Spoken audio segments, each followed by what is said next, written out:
Good morning. എന്തെങ്കിലും വിശേഷം? സുഖമല്ലേ എല്ലാവർക്കും? അങ്ങനെ നമ്മൾ നേവി മ്യൂസിയത്തിൽ നിന്ന് കുറച്ചധികം കാഴ്ചകളൊക്കെ കണ്ട് നേരെ പോകുന്നത് ജൂതപ്പള്ളിയിലേക്കാണ്. ഈ ജൂതപ്പള്ളി എന്ന് കേൾക്കുകയല്ലാതെ അതിനെപ്പറ്റി വലിയ ധാരണയൊന്നും ഞങ്ങൾക്ക് ഉണ്ടായിരുന്നില്ല. പിന്നെ ഓട്ടോ ചേട്ടൻ കുറച്ച് കാര്യങ്ങളൊക്കെ പറഞ്ഞു തന്നു.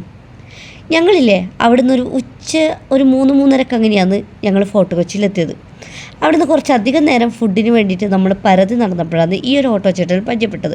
അങ്ങനെ ഓട്ടോ ചേട്ടൻ ഞങ്ങളോട് പറഞ്ഞു, ഞാൻ കുറച്ച് സ്ഥലങ്ങളൊക്കെ കാണിച്ചു തരാം, ഒരു 500 രൂപ നിങ്ങൾ തന്നാൽ മതി. ആദ്യം ഇത് കേട്ടപ്പോഴേ കൂടുതലായിട്ട് തോന്നിയെങ്കിലും പിന്നെ ആലോചിച്ചപ്പോഴേ അതത്ര കൂടുതലല്ല. കാരണം അവിടുന്ന് നമുക്ക് ഓരോ സ്ഥലങ്ങളിലേക്ക് പോകണമെങ്കിൽ ഓരോ പ്രാവശ്യവും നമ്മൾ ഓട്ടോ പിടിക്കണം.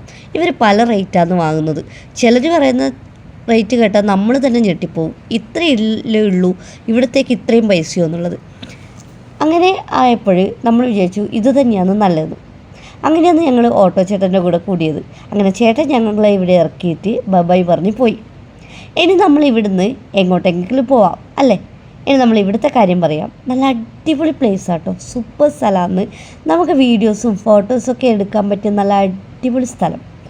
റോഡിൻ്റെ ഇരുവശങ്ങളിലായിട്ട് നിറയെ കടകളുണ്ട്. അധികവും വെസ്റ്റേൺ ടൈപ്പിലുള്ള ഡ്രസ്സുകളാണുള്ളത്. പിന്നെ പെർഫ്യൂം കടകളുണ്ട്, നല്ല ജ്വല്ലറി ഷോപ്സ് ഉണ്ട്, പിന്നെ പ്രതിമകളൊക്കെ ഉണ്ട്. പിന്നെ നമ്മൾ നടന്ന് അവിടെ എത്തിയപ്പോഴാണ് അവിടെ നോ എൻട്രി. ഇന്ന് അവിടെ പ്രവേശനം ഇല്ലത്രേ. അതുകൊണ്ട് നമുക്ക് ആ കാഴ്ചകളൊക്കെ മിസ്സായി. ബാക്കി ഭാഗം അടുത്ത വീഡിയോയിലുണ്ടാവും. Bye bye.